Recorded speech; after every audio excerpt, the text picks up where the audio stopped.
Good afternoon, everybody. And thank you for being here today. I hope everybody is having a wonderful Easter season. And I'm so happy to present the Shroud of Turin and the Passion of Jesus to everybody today. I want to thank Deacon Al, Monique, and Bernadette for putting this together, for the food and the hospitality and opening up your parish to me. I really appreciate it. And you will be in my prayers for what you've done. And I'm sure you've made God very happy bringing everybody together. Let me just bore you for a few minutes and tell you who I am and why I'm here. My name is Jimmy, and I'm a parishioner at St. Andrew Catholic Church in Silver Spring. And my journey with the Shroud started when I was 6 years old. Ever since the age of 6, I had prayed to see the face of Jesus, and I was devoted to the Holy Face.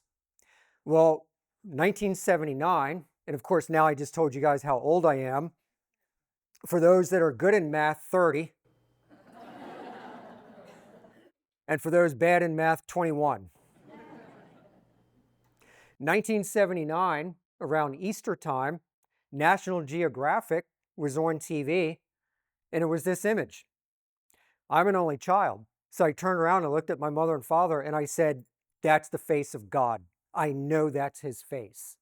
And I haven't stopped believing since. Fast forward to the 1990s, I used to go to the Franciscan monastery in Washington, D.C. How many people have been there before? I love the monastery. When I was there, at the gift shop, they had a book on the Shroud. So I bought the book, and I took it up to the brother to pay for it. And he says, "Oh, the Shroud of Turin." He says, he said, "There's a brother here that actually studied the Shroud. He was a custodian of the Holy Land, and in the 1980s, he had studied the Shroud under Monsignor Ricci. He was invited, him and two other religious people, by Pope John Paul II to study the Shroud of Turin in the 80s. So I thought, and of course this was before cell phones, if I leave my name and number, I wonder if this brother will call me. Well, sometimes when God doesn't play fair, we go to his mom and we tattle on him. I went right to the Blessed Mother and I said, "Please let this brother call me." A month later, I got a phone call. It was Brother Joseph Pounds. He said, "I understand you want to learn about the Shroud." I said, "I absolutely do." He said, "Come to my room." And he said, "I'll teach you everything that I know about the Shroud." Folks, I ended up learning from Brother Joe for 10 years. I studied with him. And before he died, he had diabetes and he was losing his eyesight. So he says, "Jim," he said, "I want to give you my Shroud books." He said, "These are books that I've collected." And he said, "I've used these to study with." So I said, "Great." I didn't anticipate they were 300 books. So Brother Joe and I I was carrying boxes of books and Brother Joe was giving me directions even though he couldn't see how to get to my car, which was Brother Joe. He was an encyclopedia set of knowledge when it came to the Shroud of Turin. But he was also gifted something by the Pope, him and the two other religious people, for studying the Shroud. And he said to me, he says, "Jim," he said, "I can either give it to you or I can leave it here at the monastery." And I thought, you know what? If I go to Jesus, like every good man, he's going to drag his feet. So I went right to his mother. I said, "You got to make this happen fast." Brother Joe said, "I think I'm going to leave it with you." And I brought it today. This was given to him by Pope John Paul II, and he gifted it to me. This is a thorn from the crown that was on the head of Jesus Christ. And I brought this today if anybody would like to venerate it or touch a medal or a rosary to it. I'm going to leave it flat on the table. And it's the only thing on the table that I allow people to touch because everything else is kind of delicate. So at the end of the presentation, please venerate the thorn, touch a rosary or a medal. It's not mine. It belongs to all of us because we all put that crown on his head. And we're going to cover all of that today. So that wasn't too painful, right? It wasn't too boring. Because now we're going to move in to the good stuff. And we're going to look at the Shroud of Turin. And my promise to you is it's Stations of the Cross and Good Friday moving forward will never be the same for you. That's my promise and that's my mission. If we were to look at the shroud, this is exactly what we would see if it was displayed at St. John's Cathedral in Turin, Italy. What we see is a cloth that's 14 feet long and it's about 4 feet wide.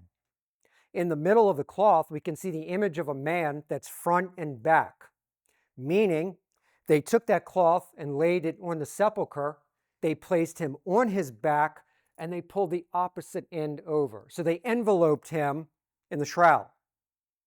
On the outside of the shroud, there are wrinkles at the neck, the hips, the knees, and the ankles. We know that it was bound on the outside. This is to keep the body together inside of the cloth. If we go to the Gospel of John, it says that they took him down and they wrapped him in strips of cloth according to Jewish burial customs. Matthew, Mark, and Luke tell us that they took him down and wrapped him in a clean linen cloth. The shroud shows that all 4 Gospels are consistent, that he was wrapped in a clean linen cloth, and according to Jewish burial customs, he was bound on the outside. We will also notice that the image is the image of a naked male. According to the Jews, life is in the blood, so anything that touches blood has to be buried with the person. It's that life force that they need for the afterlife. So being that this man was buried naked, we also know that he was executed naked. The humility in which Christ suffers his wounds. It took a man, a woman, a tree, and a garden to cause our downfall. It also took a man, a woman, a tree, and a garden to redeem us. The theme that you're going to hear today is what happened in the old had to be fulfilled in the new.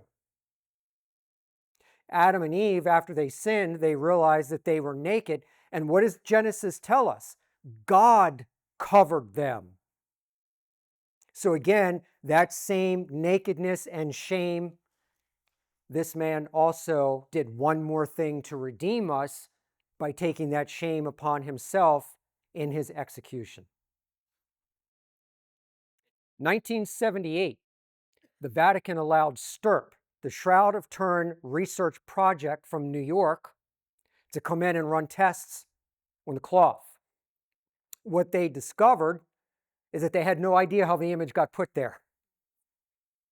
There were medical doctors, biochemists, engineers, light engineers, pathologists, crime scene investigators, the United States Air Force, and NASA all came together to run tests on the cloth.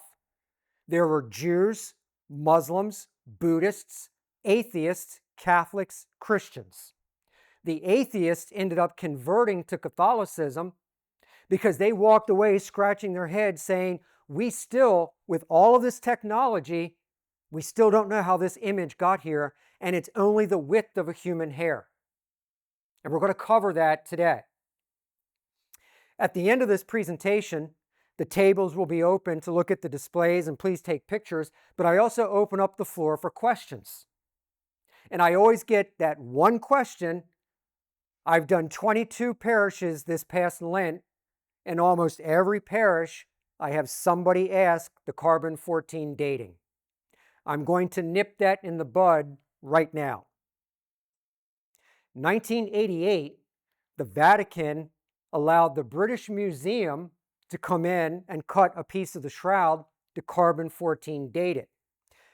If we go back to this image, we can see that the shroud was folded in 12 different folds. In 1532, the shroud was in a fire. It was in a lead box, and that box had melted and burned holes in the shroud. The Poor Clare nuns patched it up with these triangular pieces of cloth. One edge of the shroud was severely damaged, so the Poor Clare nuns cut that part off and they sewed on a strip of cloth.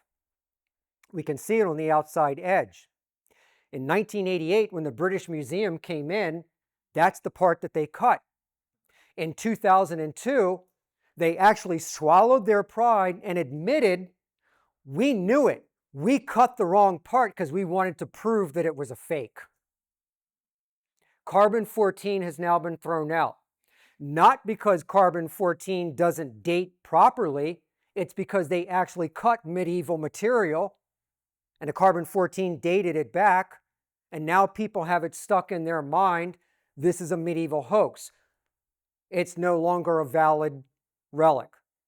When in actuality, in August of 2024, Father Spitzer, who is a blind priest, but he was also a chemist, worked with Dr. Caro from Italy. Dr. Caro noticed that on the image, not the blood, but the image, it gave off radiation. He used a technique called WAX, wavelength X-ray system, and he was able to calculate the radiation with Father Spitzer. That radiation goes all the way back to the 1st century. So it puts the shroud at the time of Christ. Prior to the 300s, all images of Jesus, they had him with short hair and he was clean shaven. They portrayed him to look more like a Greek god or Apollo. But we know according to scripture that all Jewish men had a beard. They were commanded to have beards. Around 355, this icon, which is kept at St. Catherine's Monastery in Mount Sinai, where Moses received the 10 Commandments, we notice that this is an image of a man with long hair, beard, and mustache. They had access to something that they copied when they made this icon. If we look at the Justinian coin, this was minted between 692 and 695. That's approximately 565 years before the carbon-14 dating.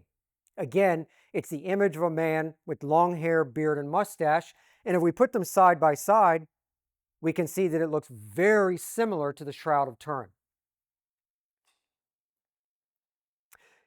When they investigated the shroud, they noticed that the shroud has a herringbone weave. It's a 3-in-1. I'm not a weaver, so I don't know what that means, but a herringbone weave is significant because we have found pieces of cloth near Masada and Qumran, near the Dead Sea Scrolls, that they've dated back to either the time of Christ or before.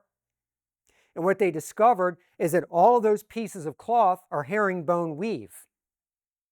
So that makes the shroud a very expensive Jewish cloth. It was woven by a Jewish person on a Jewish loom. That is significant because they found pieces of cloth from medieval period and Europe, and it's not a herringbone weave. So this puts the shroud in Jerusalem, in Israel, woven by a Jewish person. Again, this makes the shroud a Jewish cloth from the time of Christ. It was also a very expensive cloth. It can only be bought by a wealthy person. If we go to the gospel, who bought the cloth? Joseph of Arimathea, who also gave Christ his tomb. Joseph of Arimathea was a Pharisee, so he was very wealthy. He could afford a cloth like the Shroud of Turin.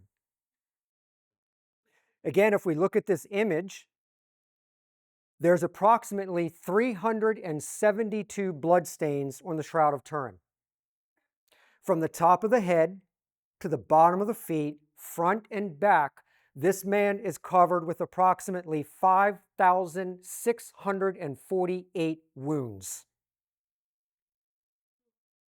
5,648. Lacerations, contusions, hematomas, swellings, puncture wounds, stab wound, and 2 dislocations. And we're going to cover all of that today. If we put the shroud side by side, now we can see the image of the man, front and back. We can see that he's covered in wounds. Everybody that has looked at the shroud has said that the height of the man was between 6 foot and 6'1". He was 180 pounds, and they said that he was powerfully built. He was very muscular, and he was accustomed to hard labor. Well, we go to the gospel, he was a carpenter. Again, at the end of this, I get a lot of people that say, well, isn't 6 foot or 6'1" excessively tall for the time period of Jesus? We have been indoctrinated to believe that everybody in antiquity was 5 foot and 120 pounds. They all had dark hair, dark skin, dark eyes. We have put them in a box. Israel was just as diverse then as it is now. They were invaded by everybody. We've discovered bones of Jewish men near Qumran. They've dated those bones to the time of Christ, and the average Jewish male height was 5'10". This is science. Josephus was a Jewish historian who lived about 20 years after Jesus. We have a lot of his writings. Josephus wrote that Nero, who is responsible for the death of St. Peter and St. Paul, wrote a proclamation that no man was allowed in the Roman army if you were under 5'9". So we have that documented, which shows that men back in that time period could be tall. So this doesn't put him in a bad position, and it doesn't make the shroud something that we throw out and just discard. It's consistent with science and archaeology. Everybody that has looked at this has also said at one time this was an extremely handsome face. They said that he had exceptionally handsome features and that he was quite stunning to look at before his face was disfigured. If we go back to what the Blessed Mother said to St. Bridget of Sweden, "Of my son you cannot behold, for now he is in heaven. But let me tell you what my son was when he was on earth. My son was tall and he was well built. There was not a spot or blemish on all of his skin. His nose was perfectly straight and his lips were perfectly formed. His eyes were light and clear. His hair was parted in the middle, and from the part in the middle to his ears, his hair was straight, but from his ears to his shoulders, it was soft and wavy." She said his hair was dark like the color of chestnut. She said, "My son was so handsome that even his enemies delighted to look at him." She would know she's his mother.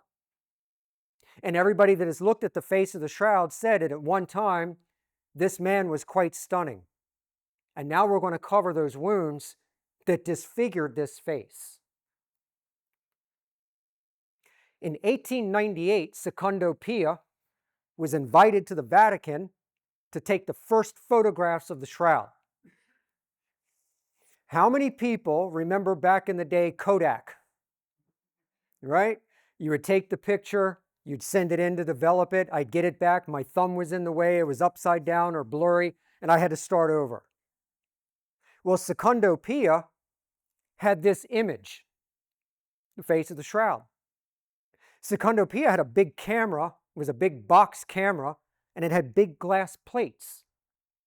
What he discovered when he developed that glass plate was that he took a picture of a positive that became a negative that becomes a positive. How many people are ready to go home because you're confused? In other words, he took a picture of this, and when he developed it, it became that. This is the original photograph that Secondo Pia took. What he discovered is that it was a positive image that left a negative image on the cloth, the width of a human hair, that when you photograph it, it reverts back to a positive. In other words, 2,000 years ago in that tomb, Christ invented the first photograph at the resurrection. We know that the man of the shroud has long hair.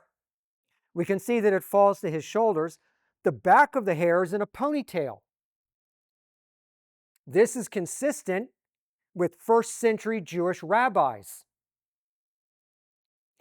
The back of the hair in a ponytail makes the man of the shroud an Orthodox Jewish rabbi from the first century. This is how Jewish rabbis would wear their hair, long on the side, and the back of the hair would be in a ponytail. It is common to see Orthodox Jews today with the side locks. In Hebrew, that's called payas. Well, we also discovered on the back of the shroud in the region of the head was a blue-gray stain. When they looked at that stain, they found that it was 80% olive oil, 20% spice. Somebody had anointed his head before they buried him. If we go back to the gospel, Mary anointed his head and Judas protested, and Jesus rebuked him. "Concerned for the poor, are you, Judas? Leave her alone. She's preparing me for my burial. And wherever the gospel is preached, it will be told in her honor."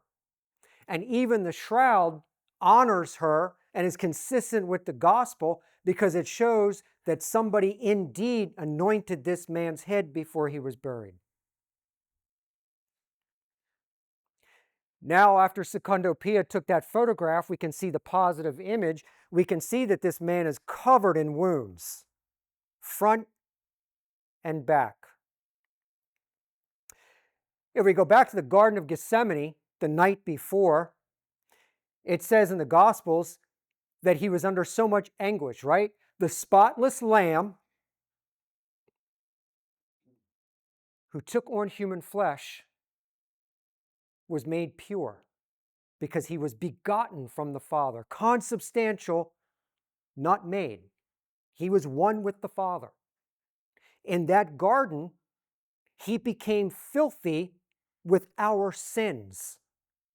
Every sin, physical, mental, spiritual, he became that night in the garden.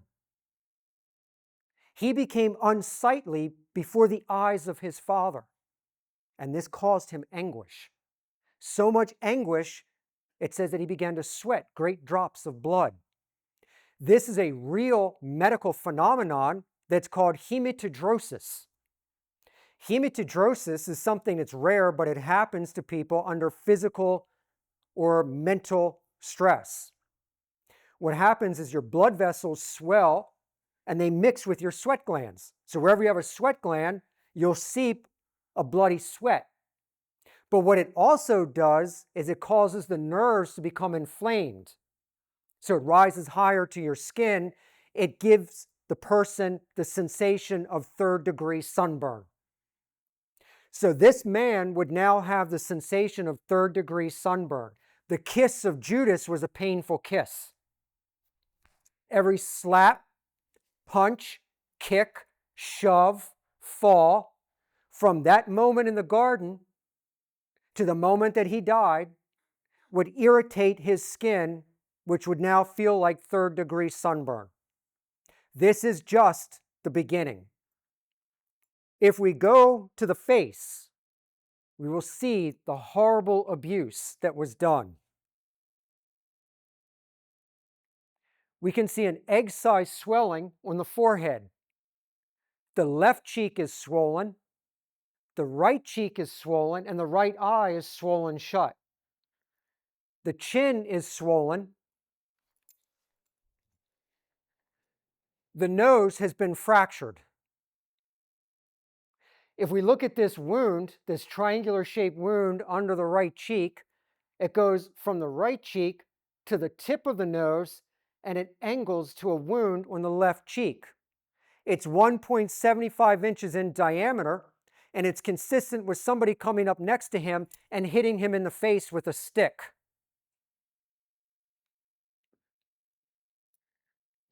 If we look at the left side of the beard, we can see that it's full.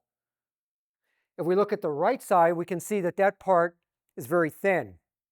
This is consistent with somebody taking a handful of his beard and ripping it out of his chin.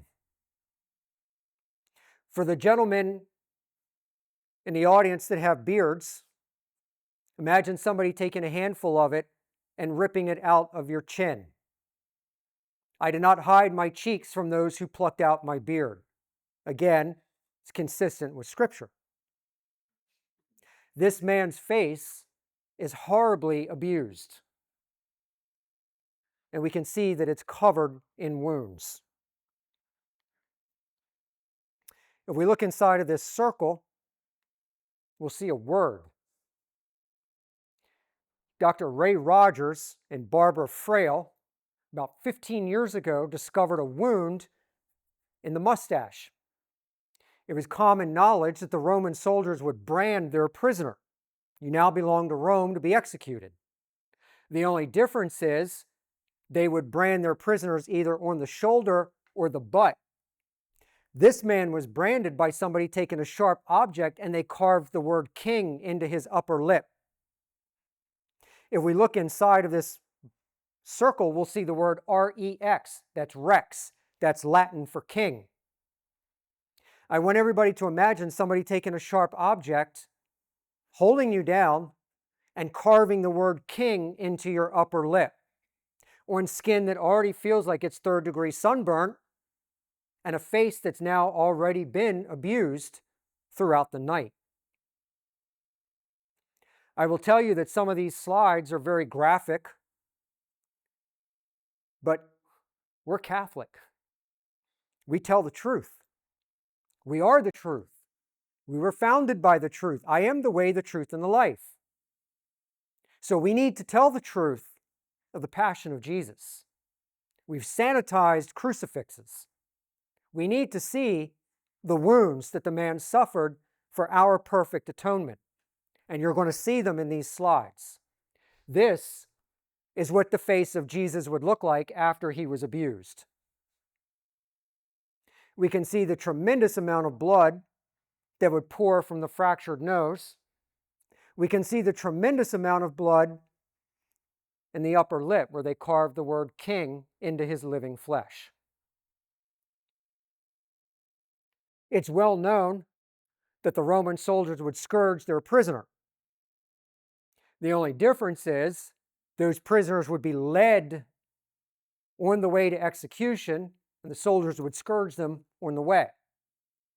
Christ received a full scourging because Pilate's intention was to have him released. What is a full scourging? Well, first they would lead him to a short pillar and they would bend him over. This stretches the skin. They would strip him of all of his clothes and they would scourge him naked. The wounds on the back of the man of the shroud are higher on the right and lower on the left. This is consistent with two people standing behind him. They were known as lictors. They would administer the scourging. But with the difference of the wounds, the two men standing behind him, the one on the right was taller than his companion on the left. This is the science of the shroud. A medieval forger would make the wounds all even. But the science of the shroud shows that even the two men standing behind him were of different heights. What did they start with? They started with what's called a Roman virgate. It's a replica. It's a white, flexible stick. What we noticed on the back of the calves, and just the calves of the man of the shroud, are hematomas and contusions. It's consistent with the stick. So what they would do is they would strip him of all of his clothes, tie him to a short pillar, and two people standing behind him would take turns lashing the back of the calves.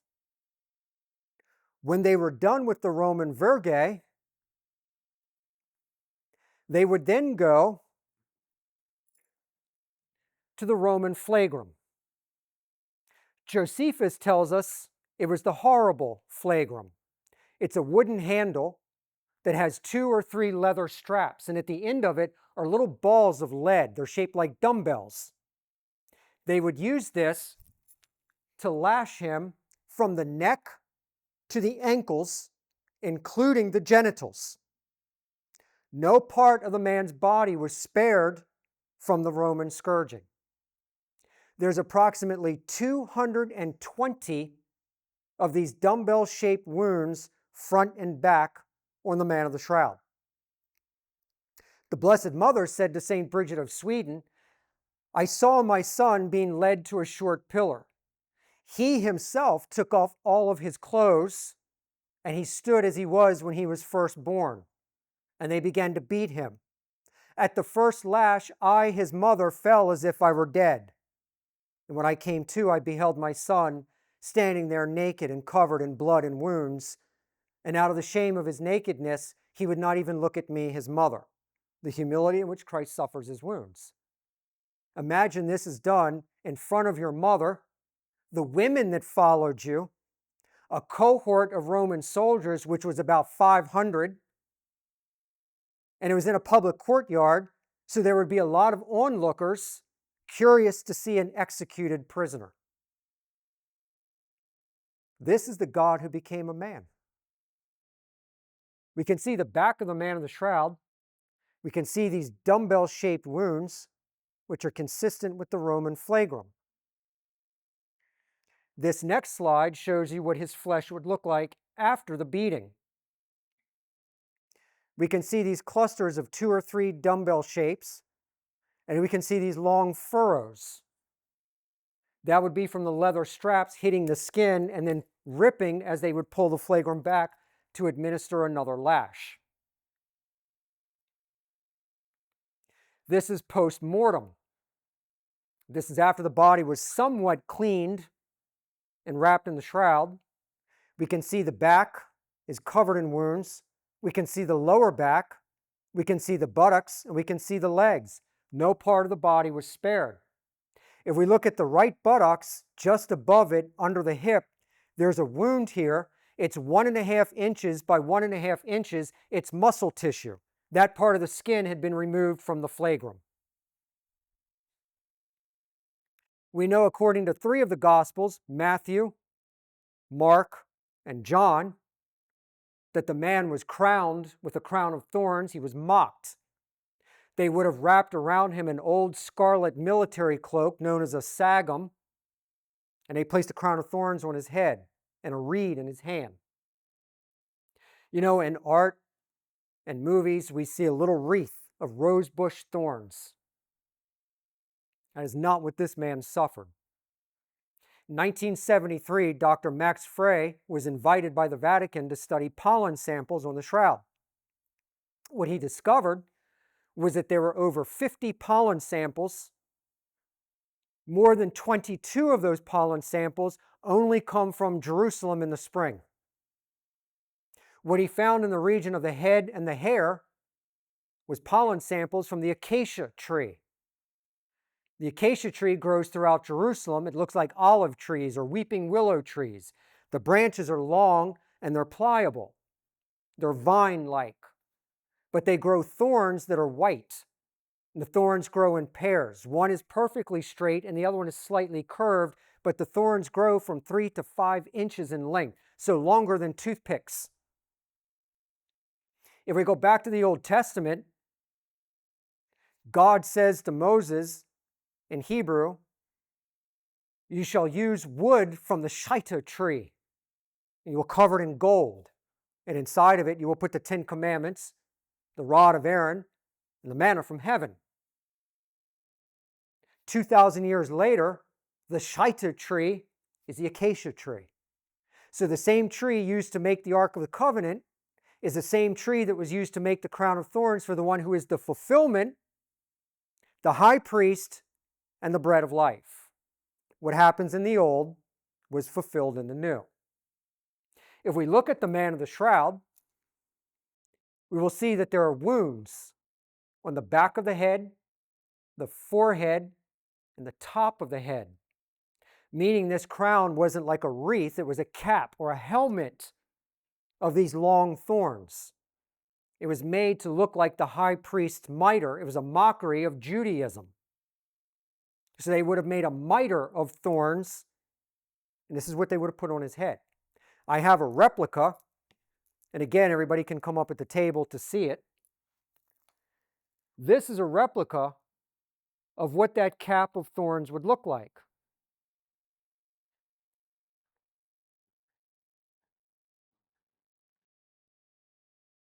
They would take this cap,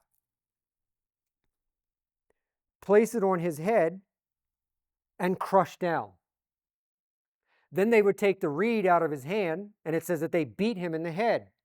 So they would have beat these thorns into his scalp. And we all know how much a scalp bleeds.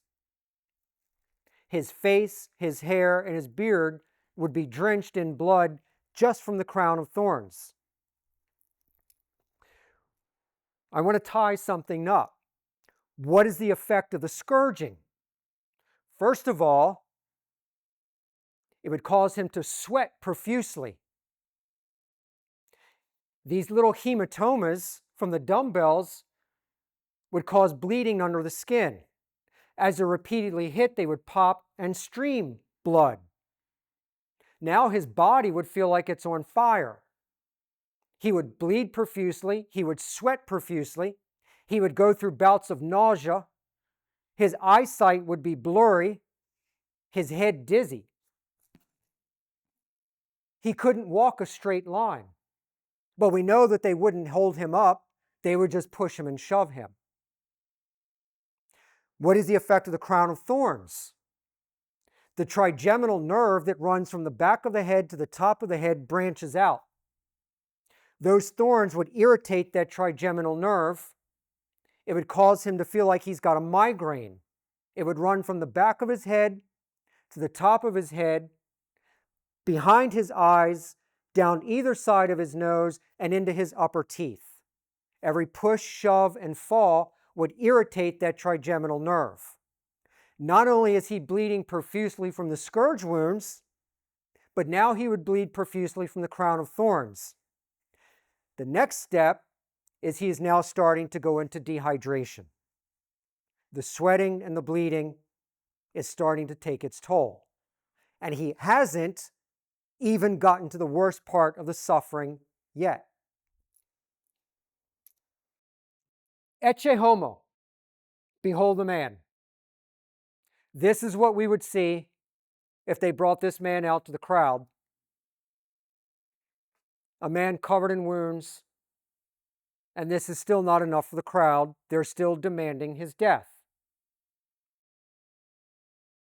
Reflex contraction. How many people know what reflex contraction is? All right, I'm going to ask another question. How many people have heard the song, "Here I Am, Lord"? Is it I, Lord? Everybody's heard that song? "Here I Am, Lord"? Okay, well, that was not me. I never wanted to be a public speaker. I was a 20-year personal trainer. I worked with athletes. I trained sports specific. I did rehabilitation for people that came in off of injuries. I did a lot of sports-related training. My background was kinesiology and kinesthetics. Unbeknownst to me, God had other plans for me to use that kinesiology. I thought I was going to retire as a personal trainer. God said, no, you're not. You're going to stand up in front of people and be a public speaker. You're going to take that kinesiology and you're going to tell them about my wounds. So here I am, Lord. That kinesiology helped me understand everything that this man of the shroud suffered, including reflex contraction. It's a central nervous system. It's an involuntary reaction. People that have contact lens, when you put your contact lens, sometimes you poke your eye by accident, it begins to water and you move away from it, and you're a little disoriented for a few seconds. That's an involuntary reaction. That's a reflex contraction. So in other words, somebody was hitting him, about to hit him, or he felt some kind of pain and he flinched. And when he did, he raised his eyebrows, and that furrowed the skin on his forehead so that when the blood dried, it formed a Jewish number 3. It's called an epsilon. Father, Son, and Holy Spirit. He rose on the third day. He raised 3 people from the dead. 3 nails held him to the cross. The sign above his head was in 3 languages. So in God's own blood, he signed his signature with the number 3. He is the Jewish Messiah, and he signed it using the Jewish number 3. All because of that reflex contraction. But God already had it figured out. I want to talk a little bit about Roman crucifixion. It has everything to do with the shroud, and I want to tie everything up for everybody today. No stone will be left unturned. We see, when we go into a church, a cross that's plus-shaped, right? Josephus, the Jewish historian, tells us that the Romans would crucify people on a capital T or a tau. These crosses would be low to the ground, not the tall, lofty crosses that we see in movies. We also see Jesus with one big cross on his shoulder carrying it through the Via Dolorosa. That cross would have been about 300 pounds. Josephus writes about how they led their prisoners to execution and they all carried the cross beam. The upright as we can see, would have been like a telephone pole, a little smaller and a little shorter, and they would be left permanently in the ground. And they were used over and over and over again. It had other people's blood and body fluids on it. They would be gray and weathered, and they would form a perfect capital T. This is a replica of what's known as the stipes. It's left permanently standing, and again, it's not clean wood like we would get from Home Depot.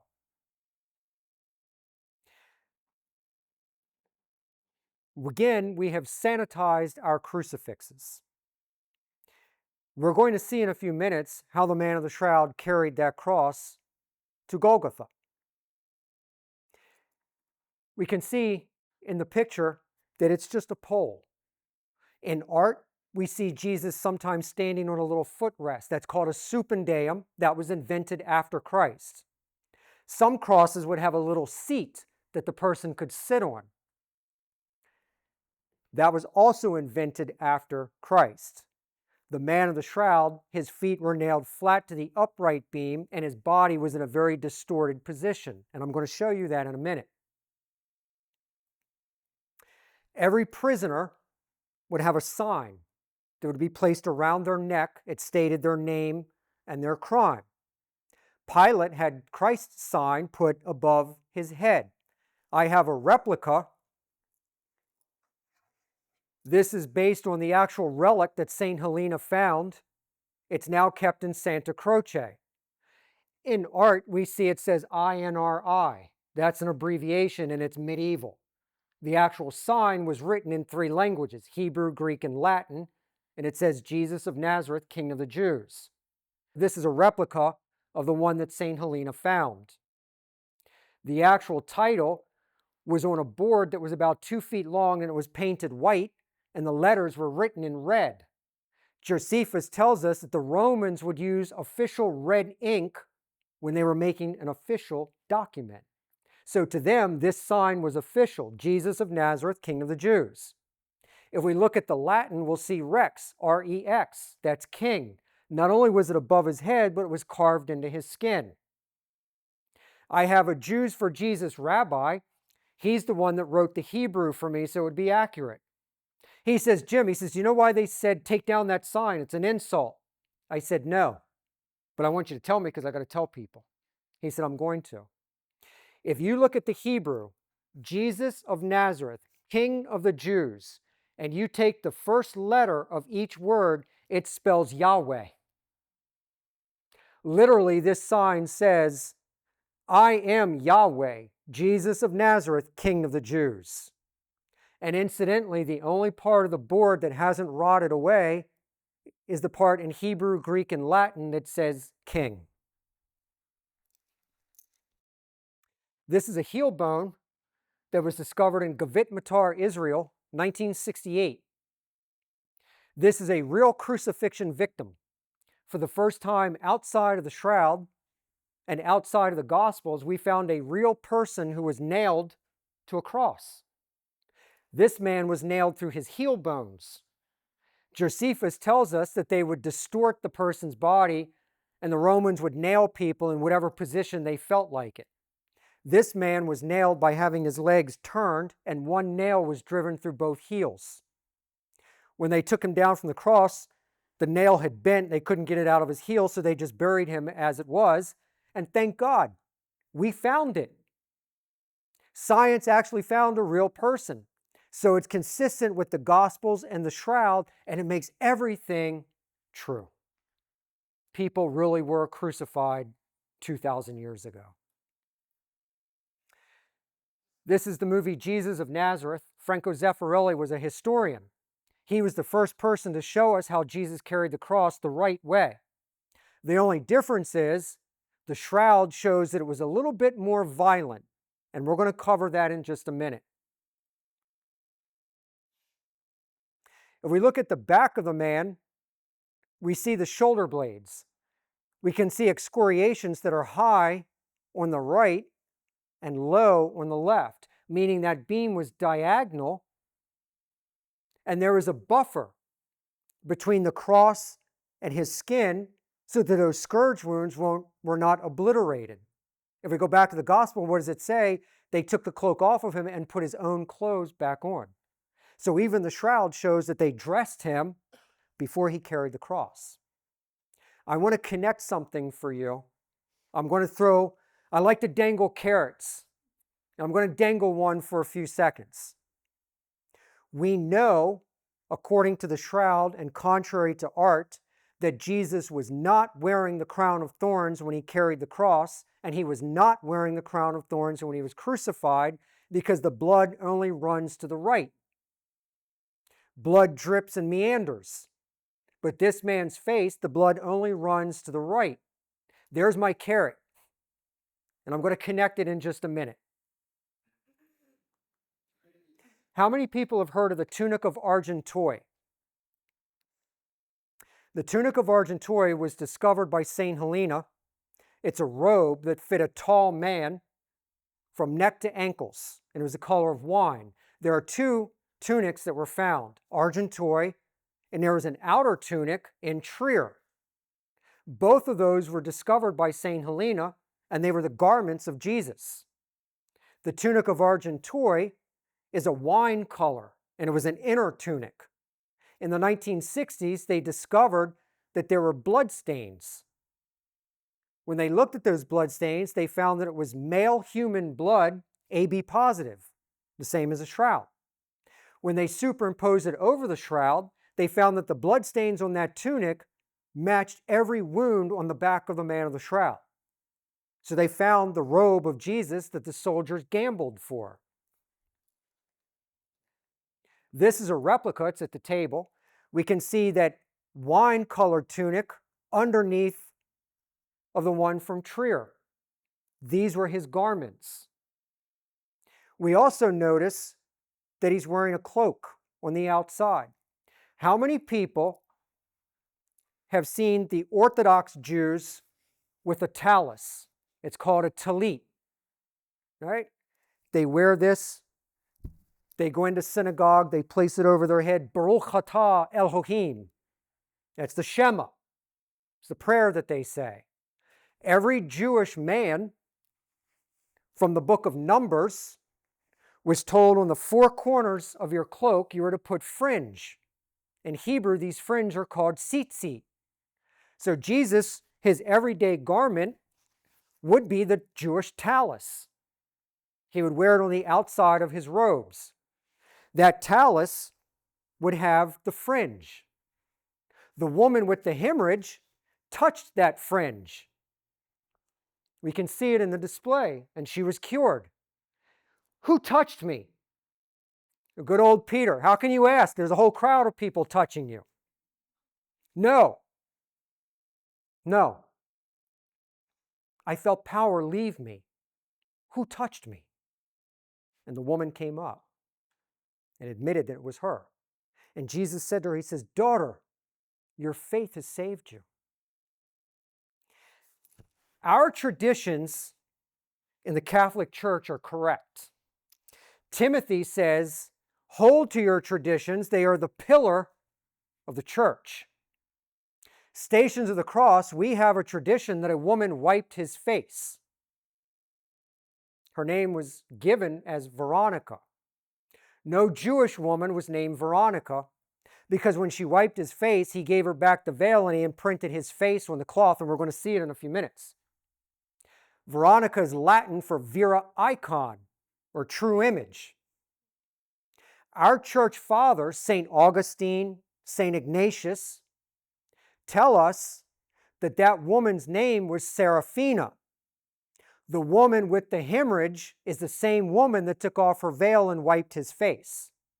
He cured her of her blood. She took off her veil and wiped his face of his blood. This is one reason why the man of the shroud's blood only runs to the right on his face, because it shows that somebody did wipe it. So the shroud is consistent with our tradition, and science shows that somebody did wipe the face of the man of the shroud. But that woman was the woman that had the hemorrhage. How amazing is that? He cured her of her blood, And later on down the road, she met him at the Via Dolorosa and took off her veil, remembering what he did for her, and wiped his face of his blood. And he imprinted his true image, Vera icon. We can see how the man of the shroud would have carried his cross. Can I get 2 volunteers? I'm going to crucify you. No, wait a minute. What's today? Saturday? Today's Saturday? Yeah, no, I don't crucify people on Saturdays. Tomorrow, not today. But I still need 2 volunteers. Young man in the back. All right, did everybody rush at one time? Okay. We got 2 brave people.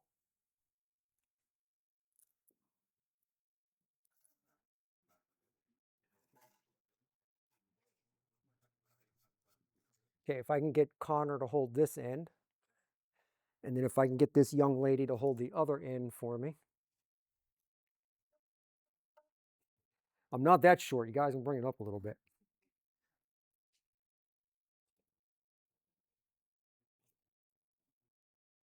Okay, and then what I'm going to do is,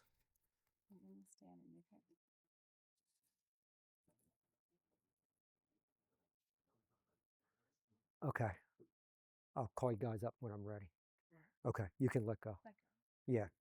Oh, Connor, that was heavy. Okay, I'm going to call them back up when I'm ready for them to get me out of this. This is how the man of the shroud would carry his crossbeam. High on the right, low on the left, because this end of the beam would be tied to the beam of the prisoner in the front. It's handcuffs, they can't strike the soldiers. The opposite end of the beam would be tied to his left ankle, and there's rope burn on the ankle of the man of the shroud. This is so they can't run. Remember, the 2 prisoners are now being scourged on the way to Golgotha. Christ, who is dehydrated from blood loss and sweat, is the 3rd man in the back.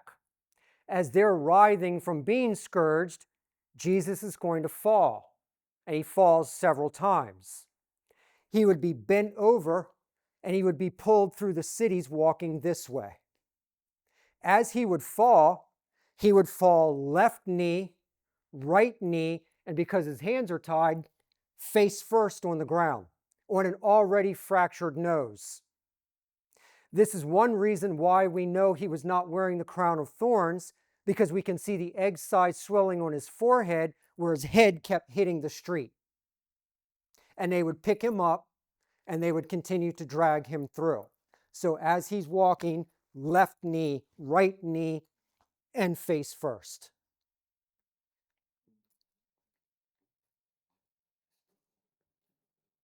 All right, notice they're taking their time to come back up here and get me out of this.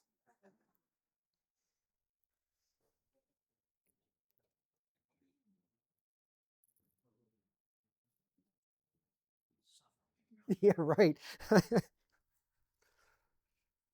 They wanted to see how far I could take this. All right, thank you guys. Thank you so much.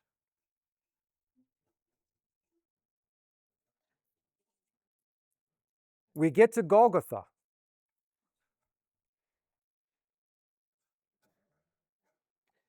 This beam would be placed on the ground. They would strip him of his clothes. Now remember, his clothes have now adhered to open scourge wounds. We know how it feels when you got a Band-Aid and you pull it off. So they would reopen all of these scourge wounds, and his body would now be back on fire. They would place him on the ground, and they would nail him. Pilate says, put the sign above his head.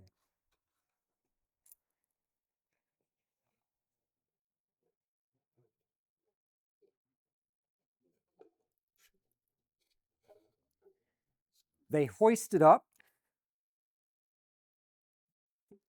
set it on that notch, nail the feet, and now they have left him to suffer and die. We can see that this cross forms that perfect capital T, or tau, just as Josephus writes about. However, God already told us. If we go back to the Old Testament, he says to Moses, consume the lamb. And when you have consumed the lamb, you shall take his blood and put it on hyssop. And you will go out to your doorpost, and in the original Hebrew, you will mark tau on your doorpost. And I will see it and pass over you. It's Passover. Ezekiel was also commanded, go into the streets and mark tau on the forehead of the men of the street. 2,000 years later, the lamb that we consume every day at Mass was crucified on the tau. And before he died, they offered a sponge on hyssop, the Lamb of God. Why, after Veronica or Seraphina wiped his face, did the blood only run to the right? If we look at the man of the shroud, we'll notice that the right arm is longer than the left. He was suffering from a shoulder dislocation. That final fall, when they brought Simon to pick up the beam, when he fell, that beam wrenched the shoulder out of joint. It ripped the teres major and minor. It separated his latissimus dorsi. It also caused his shoulder and his pec to be separated, meaning it pulled the subclavicle muscles. He could no longer turn his head to the left, so all the blood would run to the right. The shroud shows the science of this. All throughout the centuries, how many men have wanted to become a god? Only one god ever wanted to become a man. When you enter into Stations of the Cross, remember that final fall, when this man picks himself up with his shoulder out of joint and a head that can no longer turn to the left, says to Pilate prior to that, I am not of this world. If I were, my people would keep you from having me captive. This man, with his shoulder out of joint, picks himself up, cannot turn to the left, and when the angels are ready to strike the world, he says, no, I have to do this because I love them, and continues his journey to Golgotha. This is an arm that's out of joint, still on his way to make perfect atonement for us.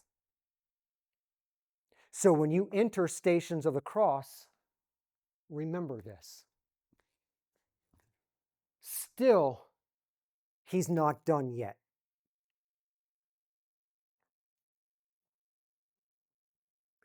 We know that there's dirt on the knees, the bottom of the feet, the nose, the chin, and the forehead.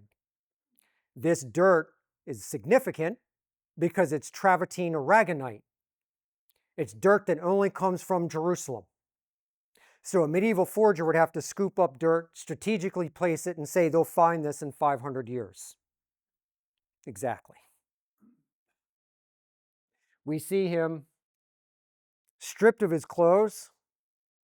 They place him on the ground and crucify him, and they would hoist him up to this beam and then nail the feet. Dr. Pierre Barbet was a French surgeon. He studied the shroud in the 1930s, and he would take cadavers and he would crucify them. He wanted to see the effect of crucifixion. What he would do is he would take, and this is a replica crucifixion nail, he would take this and he would drive it through the palm of the hand. What he discovered was that it was 220 pounds of pressure on each shoulder, and because there's only tendons and ligaments, the nail would rip and the corpse would fall off. When he looked at the shroud, he noticed that the wounds were in the wrist. So when he would take that nail and drive it through the wrist, there's 4 bones. They're called destot space. You drive a nail through destot space, and you can hold that 220 pounds of pressure. What it also does is it severs either the median or the radial nerve. How many people have or have ever had sciatica? All right? Sciatica is nerve inflammation, and it causes that burning pain. The nail would sever the nerve, so that burning pain would be 100 times worse. It would run from his arm into his shoulders, his back, and his chest. What it would also do is it would paralyze the fingers. Because that median or radial nerve has been severed, the fingers would now be paralyzed. He could no longer move them while on the cross. And if we look at the man of the shroud, this is exactly what we see. A man with paralyzed fingers, a dislocated shoulder, and a head that's still inclined to the right. Jesus says to Thomas, "Put your finger in the hole of my hand." Well, we have to remember Jesus didn't speak English. He spoke Aramaic, and there's no word for wrist in Aramaic. So this doesn't invalidate the shroud. Incidentally, remember those heel bones that I showed you a few minutes ago? That man's radial bones had iron residue, so he was also nailed through his wrists. Again, science and the shroud are consistent. This is what the man of the shroud would look like as he was buried. We can see again the fingers are bent, the hole in the wrist, and we can see these irregular blood patterns on the forearm. We're going to cover that in just a minute. This is Dr. Frederick Zugibe. In the 1980s, he used to crucify his patients. They would volunteer. He would put them on a makeshift cross in the same position that the man of the shroud was in. What he discovered was that while they were hanging, they would get severe muscle spasms in their calves and their thighs, and they would have to pull up. Then they would get muscle spasms in their chest, their arms, and their back, and they would have to drop. When they would drop, their CO2 level would go down and their heart rate would skyrocket. But then to fight those muscle spasms, they would pull up, their CO2 level would go up, but then their heart rate would drop. They would get muscle spasms in their chest and arms, and they'd have to drop again. They began to sweat profusely within 12 minutes. Within 15 minutes, Dr. Zugibe would have to take them down. Nobody took Jesus down for 3 hours. This is what the hand of the shroud man would look like, nailed to the cross. We can also see that the feet were nailed. Rigor mortis has set in, so the knees are still bent, and the left foot is still flexed over the right, meaning the right foot was placed flat against that upright pole, the left was placed in front of it, and one nail was driven through both feet through the plantar nerve. So now that same burning pain of that severed nerve would run up his legs and into his lower back. And he would have to pull and push on those nailed feet in order to breathe or talk, to rise up, to relieve all the muscle spasms. This was ongoing for 3 hours. Because rigor mortis had set in, we know that the left foot was over the right, and because of the distorted position of rising, by the time he died, he had a right ankle dislocation as well. That's what his feet would look like, nailed flat to the beam.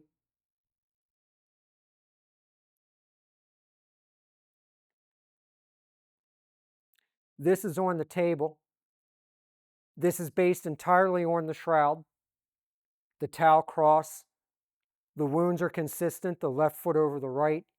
The only difference with this image is that this image is wearing a loincloth, and Christ would have been crucified with nothing. Remember, the gospel says that they took his clothes and gambled for that tunic. I want to stop it here for a minute because I want to give you a demonstration. I want you to see Good Friday and the crucifix as something completely different than what we have ever seen before.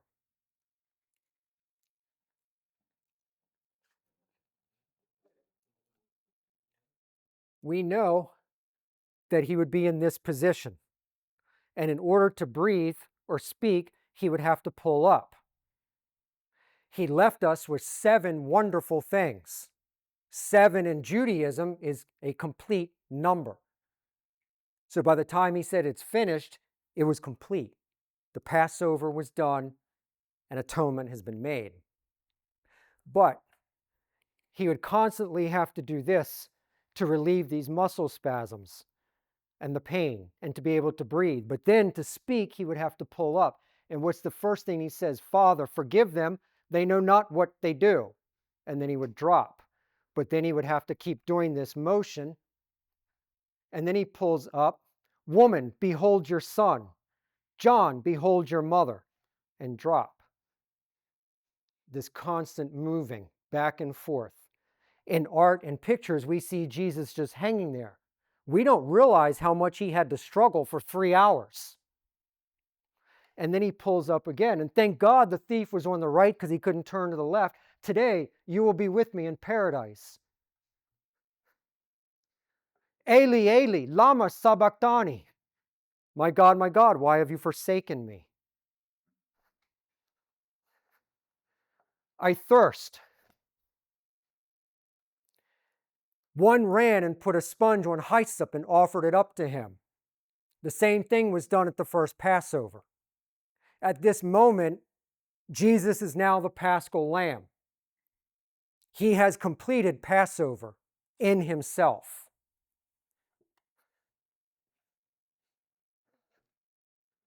Father, into your hands I commend my spirit.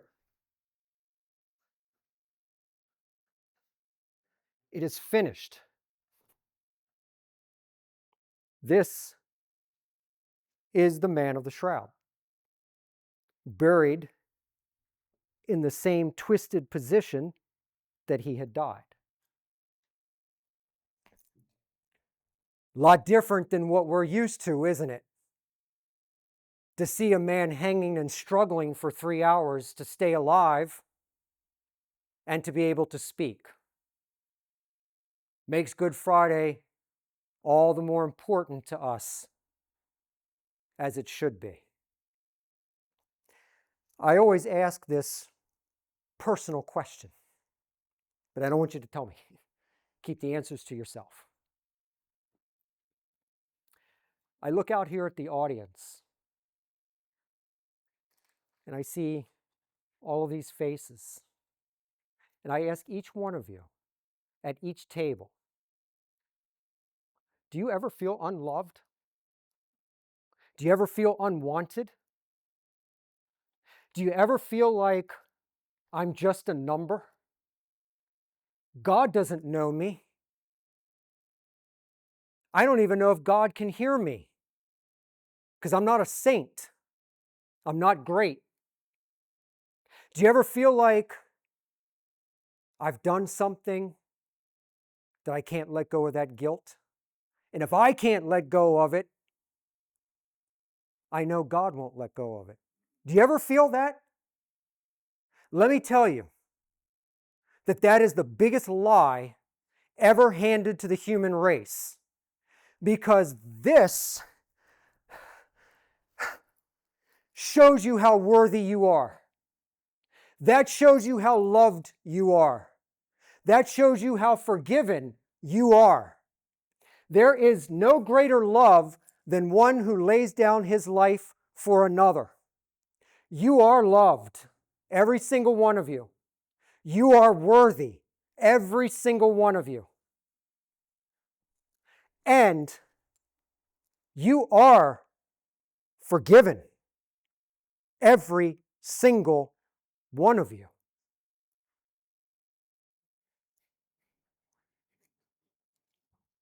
When he died, he saw each and every one of us at that moment as if we were the only people on earth that he was dying for.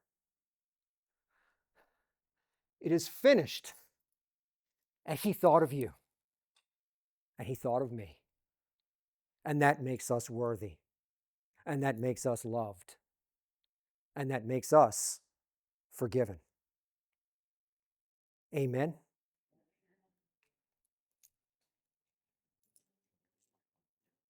We see that the man of the shroud was stabbed on the side. We can see that wound.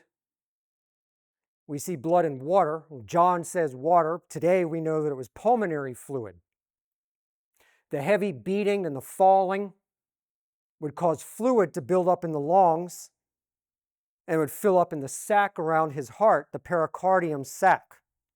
So when that soldier drove his lance through, and we know the height of the man of the shroud on the cross, that soldier was at a 30-degree angle when he entered that lance. It went through the right side, and it literally broke the heart because blood and water came out of that sac, or blood and pulmonary fluid. We see that the blood dribbles. That means it's post-mortem.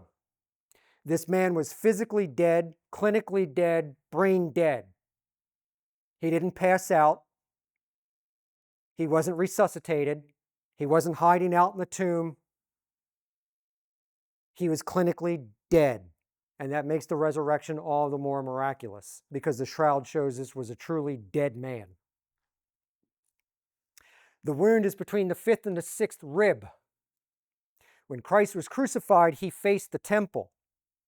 At 12 o'clock, while he was being crucified, he would hear the rabbi blow the shofar, the ram's horn. The lambs had been led in to the temple. At 3 o'clock, before he died, he would hear the rabbi blow the shofar, the ram's horn. The lambs had been sacrificed. In the temple, between the 5th and the 6th column of the temple, there was a little window where the high priest would take the bowls of blood of the lamb, throw it out the window, and it would run down a trough. The Levite priests would wash it down with water.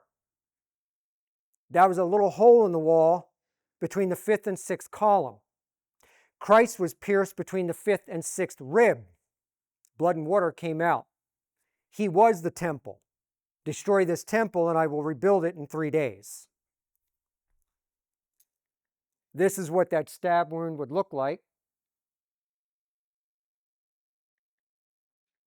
I want to connect the Eucharistic miracle because it has everything to do with the heart of the man of the shroud.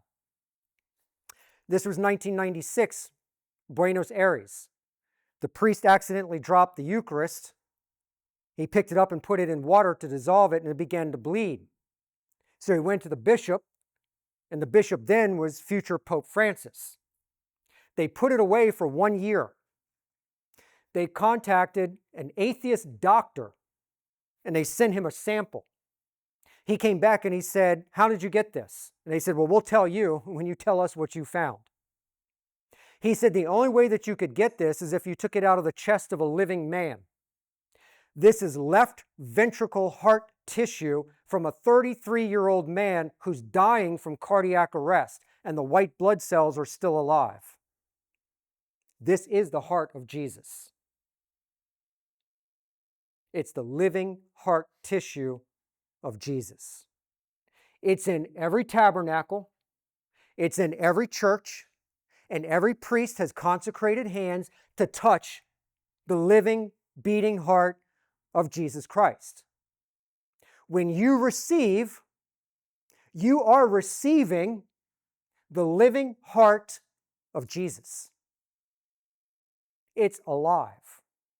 And this science shows that we are receiving his heart, the greatest Valentine we'll ever have, because every day he gives us his heart.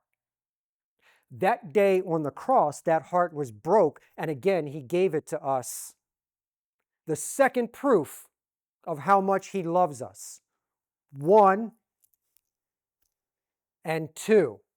Here's my heart for you every day, and I will keep it veiled in the tabernacle because I am with you until the end of time, and his heart is right there. Our parish, every Wednesday, does adoration, and we go. This happened to me about a year ago, and I'll never forget it. I go to confession. I go up to the altar to do adoration, and this is exposed on the altar. The living, beating heart of Jesus is right there. I can't concentrate. My mind is all over the place. This lady comes in and takes off her coat as loud as she could. And I look over. There's a kid not too far from me. The kid coughs. I'm like, great, he's got COVID, the flu. What did I just pick up? And then I'm sitting there and there's a young man in front of me. And I'm thinking to myself, man, that guy's got a great haircut. Wonder where that guy got his haircut at. I wish I had the hair to get a haircut like that. Mine's like Christmas needles. I just listen to it fall in the sink. This is going through my mind while Jesus is exposed. Finally, I said, Lord, I give up. I don't know what to say. You know what he said to me in my heart, and I'll never forget the words. He says, shh, say nothing, my son. I just want to spend time with you. What a gentleman that he wants to spend time with me. And you, and you, and you in the back, all you in the back, and here, and the cameraman, and you, and you, and you, and the deacon, and the deacon's daughter, and everybody in this room. He wants to spend time with you, which is why he's left his heart. It's in every tabernacle, and it was divided that day on the cross so that we could have it. Don't stay away from Jesus. He is our greatest Valentine. This is the Sudarium. I have a replica. It's a face cloth. It's kept in Oviedo, Spain. In the Mishnah, the Jewish Mishnah, anybody that dies a violent death, you have to cover their head out of respect. Christ was dead on the cross for at least 45 minutes to an hour before Pilate gave the okay to release the body. So the Jews would have taken this Sudarium and covered his face. This is 60% pulmonary fluid and 40% blood that would pour post-mortem out of his nose and mouth, and it was collected in the cloth. A crime scene investigator looked at it and said that 3 different sets of stains were made at 3 different times. One when the body was vertical, one when the body was horizontal and being carried. The third set was at the tomb. They would take this cloth, they would wind it like a bandana, they would place it under his chin and tie it at the top of the head. This keeps the mouth closed, and then they would pull the shroud over. If we look at the face of the shroud, you'll see a gap between the hair and the cheeks. It's this chin band that keeps the mouth closed. My Jews for Jesus rabbi friend says to me, he says, do you know why they wrote Peter and John saw the face cloth folded up in a place by itself and they saw and believed? I said, no. He said, I'm going to tell you. In first century Judaism, when a master was done at the table, he would take his napkin and he would put it on the plate. The servant would look at it and it means I'm done. He would come in and clear the plate. But if that master folded it neatly and put it aside, the servant would come in and see it, and it means I'm not done, I'm coming back. At the moment of that resurrection, Christ passed out of that shroud and left it as it still wrapped a body, unfolded that Sudarium himself, neatly folded it and put it aside, telling Peter and John, I'm not done, I'm coming back. What happens in the old is fulfilled in the new.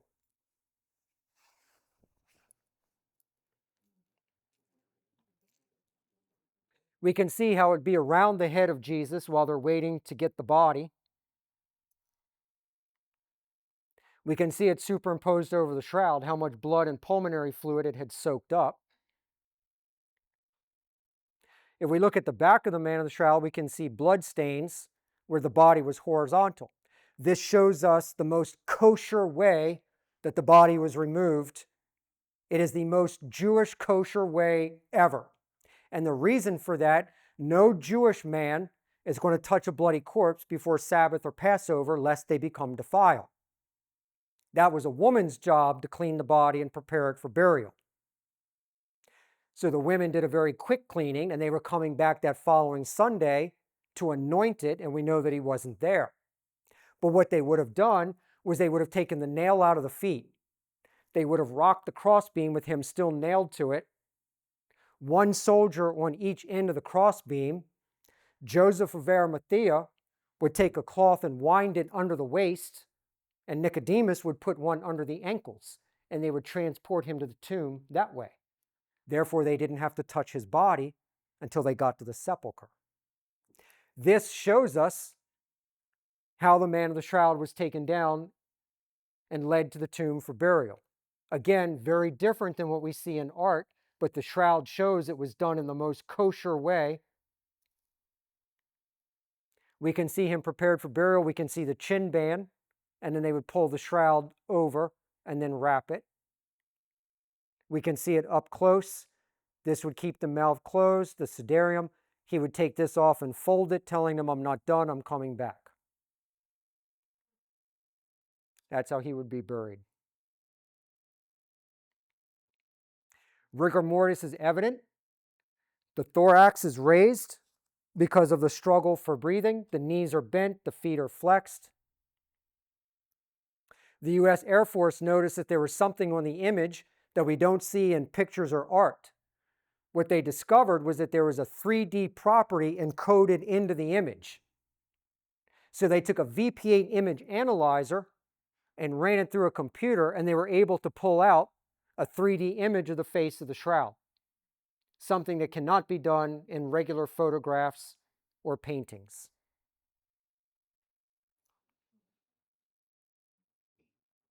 This is the image that we would see as Jesus was buried in the Shroud of Turin. The image was formed after the blood.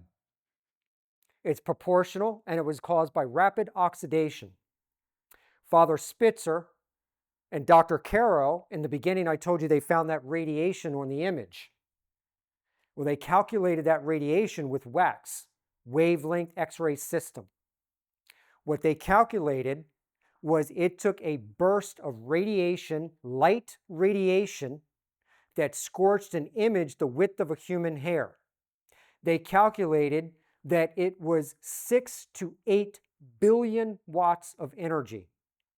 That's the equivalent of 500,000 searchlights coming out of every cell of the body for 1/40 billionth of a second. Now, I'm going to repeat that for the folks in the back. It was a burst of radiation, 6 to 8 billion watts. That's the equivalent of 500,000 searchlights from every cell of the body for 1/40 billionth of a second. That scorched an image the width of a human hair. And the radiation was so strong that it changed the nanoparticles of the material and kept it from disintegrating. Go figure. We don't even have that technology on Earth. Only God. That radiation and burst of light, we all know, was, I'm not done, I'm coming back. This is the veil of Veronica. Stick with me to the end because I have a surprise for everybody. A test. No. This is the image that he imprinted on the veil. The veil itself is a very expensive cloth. It's known as marine byssus. It's the equivalent of a woman's nylon. It's so thin you can read a newspaper through it. There's no dye, there's no pigment. When they investigated this cloth, they found that it has the same properties as Our Lady of Guadalupe. The image on this cloth is the same as her tilma. This image actually hovers and shimmers over the material. It actually moves. It doesn't even penetrate the fibers. I had a lady at a presentation that I did about 3 weeks ago. She said, I went to Manipello. She said, I walked into the church and she said, I saw the veil and there was no face. As I got closer, an eye peeked out, another eye, the nose, the mouth, and she said, like a mist, the face came out. She said, when I moved to the left, the face was covered in swelling. When I moved to the right, the face was covered in blood. When you look at it straight on, you can see that it's covered in swelling and blood. And she said it moves. You can see the image move, just like Our Lady of Guadalupe. This image does not have a 3D property. and it is distorted because of the weave of the material. What they discovered is that it is the face of a Middle Eastern man. He has an olive complexion, dark hair, and grayish-bluish eyes. Israel was diverse. The same as Our Lady of Guadalupe. If you look at the eye of the veil of Montepello, it's the same color as Our Lady of Guadalupe. It's like mother, like son. If we take the veil and superimpose it over the shroud, this is the face that we get. Now we're starting to see a face that looks like what we would recognize as Jesus. Pope Benedict went to see the veil in 2006. When he came out, he said, "Now I see the love that God has for his people." The Divine Mercy. This is the original one painted by St. Faustina. I am dedicated to the Divine Mercy. The Holy Face and the Divine Mercy are my devotionals. St. Faustina, when she first saw this image, she hated it. She cried, she protested, "Who can paint you as beautiful as you are?" I guess Jesus got tired of listening to her because he appeared to her and he says, "You're right, it's not that good." But it's not the colors and it's not the brushstroke. It's my unfathomable mercy. And whoever implores my mercy, I cannot refuse you. 3 times today, I have shown you God's love for us and our worthiness. 1, 2, and 3. Go to confession, because this is what meets you in the confessional. This is what's standing there, again, showing you his heart and forgiving us. Go into confessional and leave your sins at the foot of the cross. Let the divine mercy destroy those sins. Then go and receive him in the Blessed Sacrament. And don't shortchange yourself. Go to Jesus. Don't stay away from him. He's inviting us 1, 2, and 3. He can't do any more to show us how much he loves us. He's already done enough. He's already met us halfway. Go meet him the other half. If we take the veil of Montepello, superimpose it over the Divine Mercy, this is the face that we get. St. Faustina was right. Can't paint him as beautiful as he is. If we take the Shroud of Turin and superimpose it over the Divine Mercy, they discovered that from the eyebrows to the chin, it's the same length. The nose is the same length, and so is the hair. It's the same person. One's dead, one's alive, but it's the same man. If we take the Divine Mercy and superimpose it over the shroud, the entire body, we'll see that both hearts line up on the shroud and the Divine Mercy. And incidentally, at the Divine Mercy, he steps forward with his left foot, matches the left foot of the Shroud of Turin. It's the same person. Who do you say that I am? He asked the disciples, "Who do you say that I am?" And they were silent, except for Peter, the Son of the living God. Simon Bar-Jonah, "Flesh and blood has not revealed this to you, but my Father in heaven." Kepha, the rock. "Upon this rock I will build my church, and the gates of hell will not prevail against her. I give you the keys." Today, he's also asking all of you, who do you say that I am? I did not come here today to prove to you that this is Jesus of Nazareth in the shroud. I've believed it since I was 6. I'll die believing it. I'll never stop believing. But it's up to you to decide whether you believe this is the image of Jesus of Nazareth. Pray and ask for that discernment, because he's asking, who do you say that I am? Now my surprise for everybody. In this photograph, we see Sister Anna Ali. She was from Kenya. She was a Kenyan nun. 1987, she was at the Porta Angelica in Rome. She had a vision of the Eucharist. When she saw the Eucharist, she heard a voice that said, "I'm so lonely. My children forget me. Will you keep me company?" So she went and did adoration. 1994, Here's my carrot that I'm dangling. I'm keeping everybody in suspense. 1994, I went to the Gallery bookstore in Wheaton. It was a Catholic bookstore. And while I was there, this book fell off the shelf. How many people remember me saying I had prayed to see the face of Jesus since I was 6? Not a lot. It's on the test. I picked up the book. I looked down the aisle. There was nobody there except for me and the girl at the register, and she was at the register. Nobody else was there. So I turned the book over, photograph of the face of Jesus, 1987. So I bought the book. It was Sister Anna Ali.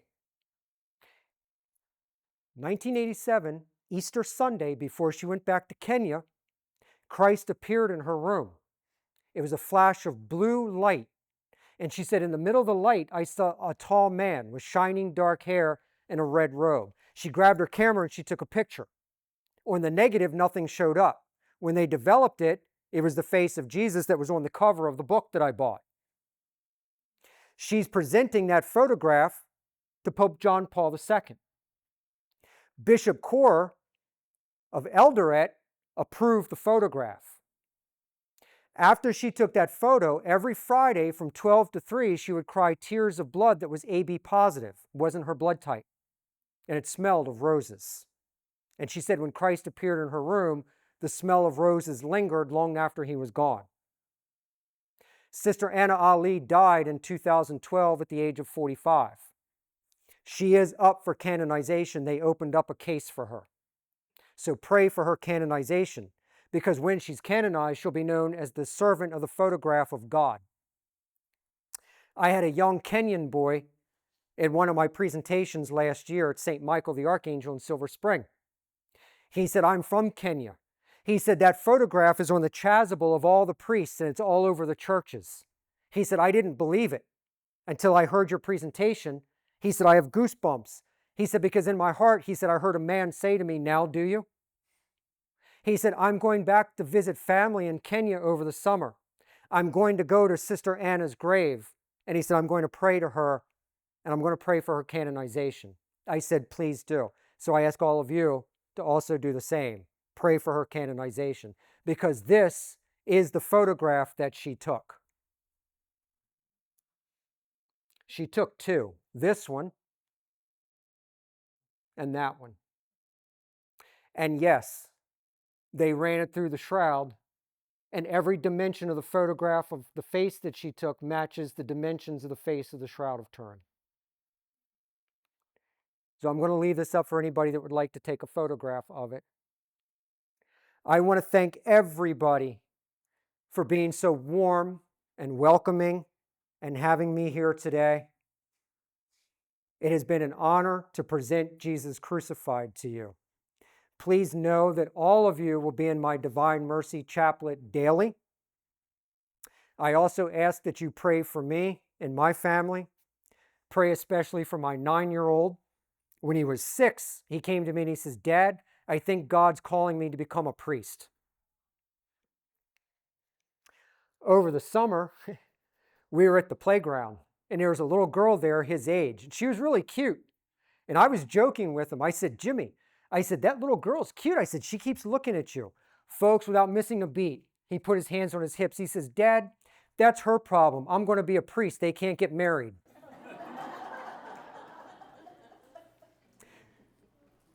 Please also pray for my 5-year-old. He wants to become Pope so he can tell his brother what to do. I thank all of you. May God bless you all, and I wish you a very happy Easter season.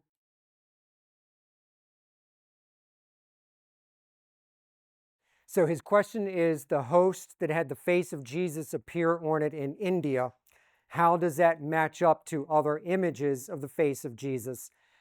We see that the hair is long, there's a beard and a mustache. The image of the face on the host is a little distorted, so it's not like a perfect snapshot of a picture, but we can see that it is the image of a man with long hair, beard, and mustache. So it is pretty consistent with what we know Jesus would have looked like, also based on the shroud, the photograph, the Divine Mercy, and other throughout the history, saints that have described him as well. So he would have, with the dislocated shoulder, that arm was bent, so he would have had to have pushed up on that shoulder. He would also have to push up on that dislocated ankle as well, which is one reason why they think he died so soon. Even Pilate was surprised that he died so soon. I personally don't believe in any of that. I believe he died when he willed to die because he said it. I lay down my own life. Nobody takes it from me. So he willed himself to die at 3 o'clock to show again he's in control of death and he just conquered it. And her question was, what is the history of the two tunics? So the one in Trier is a plain brownish color. It has no seam. It's made of fine linen or cotton. The tunic of Argenteuil is the color of wine, and it's made from fine wool. It also has no seam, but that tunic has bloodstains on it. So they believe that he was wearing two, because all Jewish men would have two tunics and then a cloak. That when he took off those clothes to be scourged, somebody took the one from Trier and they kept it, and it got passed down through St. Helena. The tunic of Argenteuil, the wine color, is the one that he put back on when they led him to crucifixion, and the soldiers would have gambled for that one, which is why it has the blood stains. Whoever got that tunic may have sold it or kept it, and somehow or another, again, it stayed in Jerusalem and was discovered with the one in Trier, with St. Helena, the cross, the nails, the thorns, and the sign. So she did find all of that in Jerusalem. And St. Gregory of Tours actually wrote about the tunic of Argenteuil. He saw not only the tunic of Argenteuil, but he also wrote about the sign that was placed above the head of Jesus. So St. Gregory did see both of those, and it's in writing. So her question was, Dr. Jackson, he has a hypothesis that one foot was floating on the cross while one was nailed. We know that that's not the case because both feet show that there's a nail that's pierced through both feet. We can see that the one ankle was rotated because it was at an angle with the left over top with one nail through both feet. We can see the holes in the soles of the feet. So both feet were nailed flat against the wood. The other question that she asked was, Dr. Jackson had also presented that the shroud could have been the table cover. We have to realize something. Table covers were not used by Jews in first century. They reclined on the floor. They didn't have tables. They reclined on one arm. Roman soldiers had tables. So the Passover, the Seder supper would have been on pillows on the floor. That's how first century Jews would have eaten. So we know that the shroud wouldn't have been a table cover because they didn't have tables. Everything was on the floor. That's how Jews would, and it even says in scripture, reclining at table. They would lean on one arm. To me, that's a great way to eat. You're laying down. I don't know why we invented sitting up. I'd rather lay down and eat. So they were onto something. But as far as it being the table cover, that's been debunked also. I have not seen the actual shroud, but Brother Joe Pounds that I studied with did see the actual shroud, and he touched it, and I got to shake his hand. So I don't know if that makes me a relic.